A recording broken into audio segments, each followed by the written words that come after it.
The Lagos State has been doing everything to disallow the Igbos Lagos sense of ownership.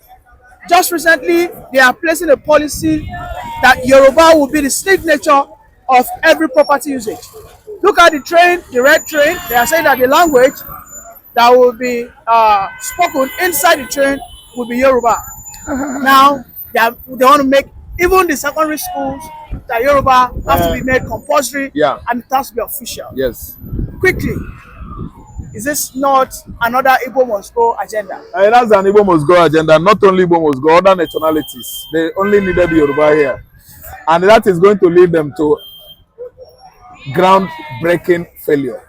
Because the so-called people that are trying to, ethnicize or to Yorubanize Lagos State, they don't have any stake, they don't have any property, they don't have say anyway economically. What they have here is culture and tradition, oro, masquerade, and so on. They can succeed on,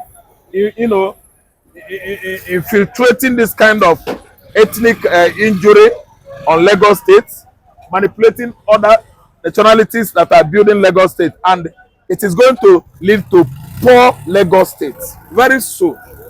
Soonest. Okay, if anybody says we should be speaking Yoruba in the train, do you think it will work? Don't you know that is a sense of is a psychopath in another level? If you want to pay your ticket, you have to speak Yoruba. If you want to buy that is rubbish. If you get to a bus stop, they'll tell you, "I get wow." So if you don't understand, that's your cup of tea. Okay, that is my fundamental right. Is if I want to pay, I'll say take your money, and it doesn't cost me anything. You have to speak Yoruba. Wait, let me tell you. Prospective customers or passenger will have to pay his money. Lagos States, Nigerian states, all the federatives that make up Nigeria, I mean all those states, our official language is English. And anybody that forces you to speak his language, if you ask me, I will tell you that such a person is, suffering from ethnic, tribal psychophancy. Are you saying Lagos State now is under a tribalist? Or is under an acute, tribalist like Sanwo-Olu, and the person in charge was still the so-called, how do I put Tinubu now? Tinubu is having Igbophobia as a sickness, and it is coupled with all manner of senilities or dotage is going through now. Senility, old age, is coupled with Igbo sickness, that is Igbophobia. Anytime you mention Igbo, Tinubu will be fidgeting. But don't forget, they said that Tinubu was the first person to appoint a non-indigenous into his cabinet. When he appointed, I can't recall the guy's name. Listen and listen. Akabueze or whatever. Yeah, Akabueze worked for a very long time here. But I'm telling you that it doesn't matter. What matters is of the present. Bible said, forget the things of the old. Let us face the reality now. And don't promise what you will do tomorrow. Do it today. That is Bible for the word of God. Tinubu could have appointed, what is the name of this my guy? Desmond Elliott. Tinubu could appoint Joe Igbokwe. Many of them are not only Akabueze, many of them are at the axis of Aboji, Apapa, Festac, where you have Timule Igbos. They hold many positions in Lagos State. And let me tell you, it was based on what? Democratic process. Because those positions, they did not force themselves on there. On those positions. It was the good work, their personalities, their charismatic leadership that made them, fit into that position. They were at least appointed or elected by people. It is by the people's choice. It's not by Tinubu's choice. So what I'm trying to say is that whatever accusation or appraisal, I don't know what to understand, they should give unto him that Tinubu did this, did that. What matters now is what Tinubu should be done for the Nigerian nation to be great. Currently, he has failed. He's a bundle of failure. It doesn't matter what he did in the past. Appointing this or that in the past, he was not the only person. That was the time when Fashola was the Attorney General of the Federation. His lawyer, personal lawyer, a legal advisor. Yes. That was the time when Yemi Osinbajo was the Attorney General of Lagos State. There was a time one lady was too. I don't know what to say. When Akerele Bokuno was a deputy to Tinubu. I think she did many things from her own, at least way and influence. So everybody has his own factors, influence, when he is in power on the position of authority to help the masses. It's not Tinubu. Tinubu cannot do it all. Is Tinubu God? All we know is that he has already conquered the whole political structures in Lagos State, but not the whole Southwest. Tinubu has not conquered ordinarily the same Ondo, Osun State, and Oyo State. It's only Lagos. And when you talk about Lagos, you're talking about that body law because he has failed woefully. Recently, nobody worked for Tinubu in Lagos State. It's only the few miscreants that broke bottle on people's head, stabbed people, finished. And after counting at the collection center, what happened? Labour carried the day. So what we are saying now is that he's not enjoying that kind of support before. He has succeeded on making all this policy or speaking Yoruba inside the train. He should try to do it on airplane too, so that when they board plane at MMA, they will speak Yoruba. On getting to MNA Nugu, everybody will continue speaking English. Okay, a big God could not get nothing. The only thing we'll be receiving is what? Individualistic packages and gifts that he deserves. Mr. Raf, what do you think is the fate of the Igbos now? Because this agenda seems to be intensified. On Igbos, yes. It be intensifying on daily basis, what's their fate in Lagos to attack the Igbos. My own fate in Lagos is well defined. A Roman Empire we are talking about was not built in a day. The ancient Rome was built gradually. What does Rome significantly mean here? It means anything that is very, very costly, expensive, worthwhile. You cannot just wake up and achieve it. No, it is a gradual success, process for the Igbos to go to Igbo land. For Igbo to go down east, it is a gradual process. See, the body languages of the Westerners in South Lagos, especially Lagos State government, is trying to tell Igbos that they are no more needed here. And the Igbo man, you see, well established, come what more, someday, you will see Igbos streamlining down that Ibadan, Lagos Ibadan, Benin, Asaba Road towards southeastern Nigeria. It cut across because Benin people, you see, they're on the coastal line of Biafra from Benin down to Ebonyi State. That's where they are going. And you see Lagos, we will leave that Lagos for them because Yoruba man thinks, say, Igbo man go, he will leave this building. Leave this building for Yoruba man, he no go maintain am. They lack maintenance culture. I don't tell lies. Anything maintenance, look at their cars. They don't buy spare parts and treat their cars well. On getting to where they will buy spare parts, they will price in 20,000 naira worth of cable or crotch cable or all those names, 10 kobo instead of 20 naira. Yes, I'm telling you the truth. Okay, the fact that we're making money here in Lagos State, Yoruba man is not the best customer or prospect. Prospects that are giving Yoruba businessmen and Igbo businessmen money in Lagos is 1, Togo, Niger, Benin, Senegalese, Ivorians. They are coming down here, Gambians. They are buying from here. If you want to know what I'm saying, go to Alaba. They come on their trucks. They buy electronics. Ghanaians are coming too. Chad are coming. From the axis of Aba, you find out that it's not Igbos that are buying. Igbos are the craft makers. They craft out those shoes, those whatever Aba people are crafting out. But who are the buyers? Should I start to name them? Cape Verde are coming to Aba. Equatorial Guinea are coming. Gabon, Congo Zaire, Congo Brazzaville, Cameroon. From that axis of Bight of Guinea, Atlantic Ocean, they come up the coast of Gabon and what surface at Calabar seaport or Bar Beach. From there, you see them in the hinterland shopping in Abia State. I don't really understand. So whenever you see yourself in West Africa, you can sell. Wherever you see yourself in Eastern Africa, Igbo man can stay, sell, and So in a excel. nutshell, you are saying that In a Lagos nutshell, State we don't even need. cannot strangulate the Igbos. No, no, no, No no, no, matter how no. hard they try. No matter how they try, Igbo man will go, they will be suffering here. Because one, to pay for house rent, Yoruba know they pay house rent. I'm saying it to their hearing. The highest rent payers in Lagos are the Igbos. From face me, I face you to duplex. From duplex But to you know the allegations that Igbos are into illicit business. no be allegation, na jealousness. They know they Igbo no do anything. Somebody where they pay you, na your best friend. Oga, from face me, I face you to complex, to duplex, to chops, to land. Na Igbo. So when they go, they think say if Igbos are not here, they won't make money. Oga, remember that before. The biggest and largest market in West Africa is Onitsha. You people don't know. If you know right time in the exam, you don't fail.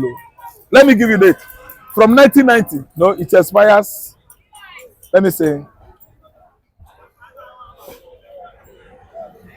Babangida left 93. From 1993 down to 1970. Because we found out that commercialization of Lagos just started of recent and Igbos.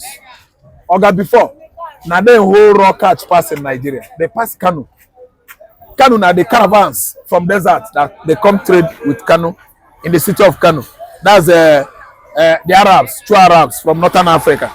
But that era was during the slavery era. But currently, Kano they come on each now. Now they get catch. And as I'm talking to you now, if you want to see people that get catch, importers and exporters, upon the money they're spending here at Apapa, go to Onitsha and see money. When they use money, they build out, you go see money, you go say, now money be this, money go they smell. And then get raw cash. They don't put their money in banks. It was the Yorubas that recently convinced them to be buying stock, shares. And they all dive into it, buying shares all over Nigeria from banks. Until 1999, when bank shares crashed. That was when this MMM man, no. What's the name of this man? Oh, Modoc. Modoc, money tree man. What's the name now? Something that crashed the world, the whole banks in the world, that are world economy, that brought about this guy making big money that time, Jim Oview, under Zenith Bank. Oh my God, what they call it? Meltdown. During the era of meltdown. Yes. Igbos, because of that meltdown, they would draw all the chairs. They said that they were being deceived. Some hang themselves because they use their money, bought shares in the bank. Buying bonds. They don't do that. They use money cash. They import containers from abroad. So nobody, you can't intimidate the Igbos. If it matters most, they will go to Ghana. They have dominated in Ghana. If it matters most, Angola is there and Tanzania. Go and interview them in Angola where they are selling spare parts. They're all over the world. So it doesn't matter. The kind of sensitization they are giving Igbos is wrong. Later they will regret it. I tell you. They're going to regret it. Thank you very much. Thank you very much. Thank you. Mr. Raf, out of shame, over 10 persons have resigned from the federal government cabinet due to poor performance of Tinubu and his terrible lies. How quickly was your reaction? 10, public office holders within this administration resigned recently. I cite example, the youngest, appointee. That's Ngalale Ajuri. That is the one that is at least boggling everybody's mind or heart across the country. A young, breed politician. I will just put it like that because it is political. I mean his appointment. He once worked with CNN and as a correspondent, and you know how hard he pushed forward for APC government during Buhari regime. And he even campaigned, diligently for Tinubu's administration to come into reality. And actually, the young man succeeded. Today, he was in the position with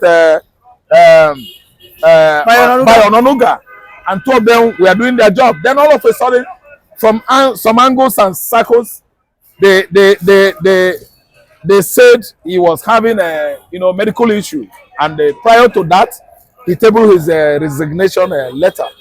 And today, from other angle, we even heard that Tinubu has sacked the young man.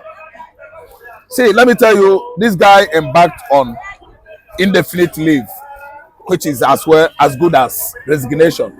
Then again, in other categories, we know that the 9 other appointee, I mean public office holders, they resigned as a dance of shame because they have not even expected the regime of Tinubu, Bola Ahmed Tinubu government to be this failure.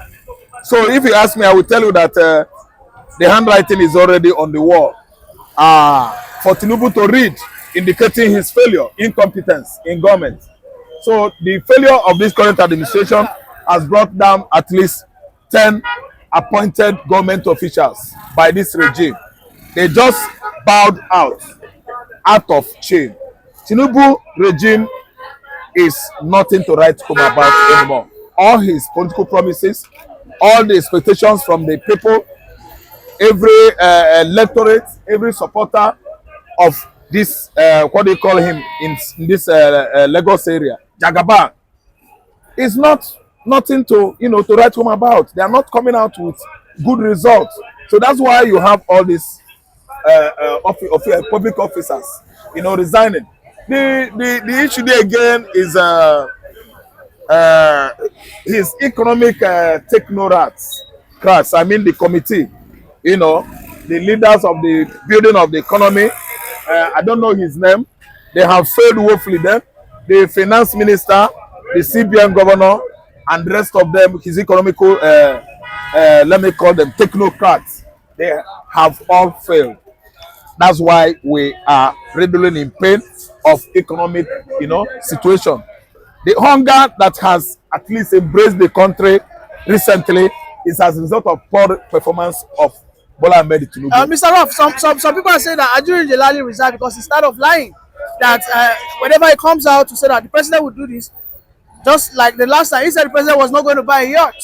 But the next thing he heard, the president has bought a yacht. So I think he was ashamed and tired of defending lies. Yes.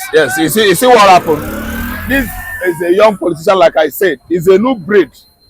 What we needed now is new breed politicians, new faces, young politicians, young breeds. We are tired of old hands. Old hands politicians are old crooks and criminals. They are good on the game of siphoning our commonwealth, telling us all manner of lies and deceptions.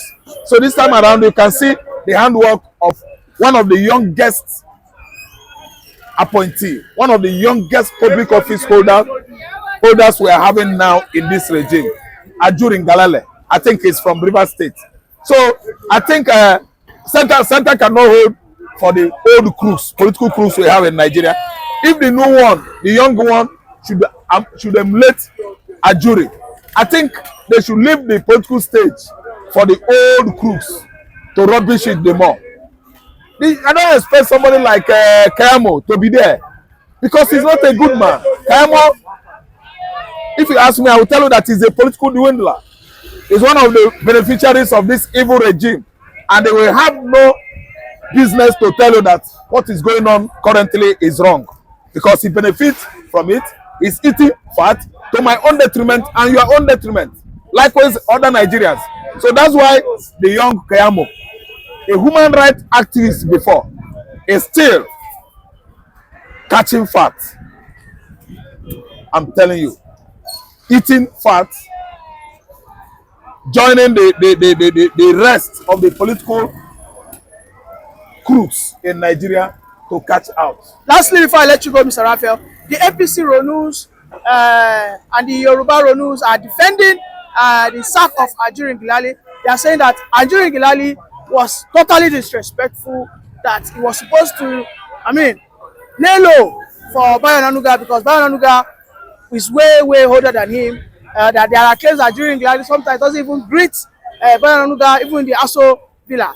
Do you know why? If not greeting at Bayo Onanuga, it's because of Bayo Onanuga's double standard. Yes, Bayo Onanuga is so arrogant, too loquacious in terms of abuse. Bayo Onanuga can abuse a nation, abuse a whole nation like Yoruba, abuse a whole nation like Igbo. He doesn't care. He doesn't have respect for our nationalities across the country. Ijo, Yoruba, Igbo, Efik, Ibibio. That's why Ajuri is disrespecting him. He's a man that is suffering from, Bayo Onanuga, from diarrhea of the mouth. Then again, let me correct the Yoruba group. You are saying that accuses a jury of disrespect. When you see a caption coined out that way, that Yoruba group is a bad caption. There's nothing like Yoruba group. What we have in the southwest is Afenifere. Afenifere supersedes any other springing group in Yoruba land. The Afenifere, I mean, is a forum holding the whole Yoruba together. When you say Yoruba group, they are anonymous. Whatever forum name they want to operate under, Afenifere supersedes all of them. If anything is not coming from a forum pioneered by Baba Adebanjo, Oga, let me tell you, it's not from Yoruba. So anybody that telling you that those 100 who said Nigerians, if military take over from Tinubu, we are going to see the way from Nigeria, it's a lie. Afenifere is not in support of that forum. These people that are talking down, shouting down on Ajero, Ngalele, they are not Yoruba group. Those are the kind of miscreants that are aligning with the Lagos boys, who are the current cabals at Aso Rock, to do evil to Nigerians, to rubbish people's employment establishment created by private individuals, private companies, for Nigerians to be employed. That group that said Ngalele has no respect, blah blah blah, is a lie. It's not a group. Okay, look at that group well. Those groups are championed by Adam Ochemole, Tinubu, Akpabio, trying to instigate Yoruba nation. It is not Yoruba. It is not Yoruba group. No Yoruba group that said that if anybody shoot catapult at Tinubu yacht, they will do this. A lie. Okay, the only respected group we have in Yoruba land is one, Yoruba's Elders Forum, Afenifere, is holding the whole Yoruba. Two, the cultural group, Odua People's Congress. Chikina, any other one that come up is political. It's a politicized group because we don't know them. Who is the chairman? Who is the spokesperson? They are just debating this morning, and I heard some of them say, "Oga, you have hacked so person phone." I said I did not. What you are doing or saying here is highly infuriating. You're supposed to align with a younger politician and make sure that we sack or outsmart the old crooks out of Nigeria political mainstream, because they are the problem we have today. And the young boy has come now. You said he's not respecting Bayo Ononuga. How many years old is Bayo Ononuga? Is he a 35-year-old? These are the 35-year-old are the kind of person that can perform when you talk about good governance, economic, at least, building. These are the type of age grades that can do well in politics around the world. How many years old is Macron of France? You see, he's a young man. So you don't gag a young politician like you. You should reason together with the guy. The guy resigned because he's tired of the old system, old hands, who could not allow Nigeria to excel. So a jury is a nice guy. I don't think anybody will have any reason to gag him. He's resigning as a result of shame going on presently in the Tinubu regime. Tinubu doesn't hit advice. Bayo Ononuga has been chastising the young innocent man because he is very, very competent. Thank you very much for that brilliant submission, Mr. Raf.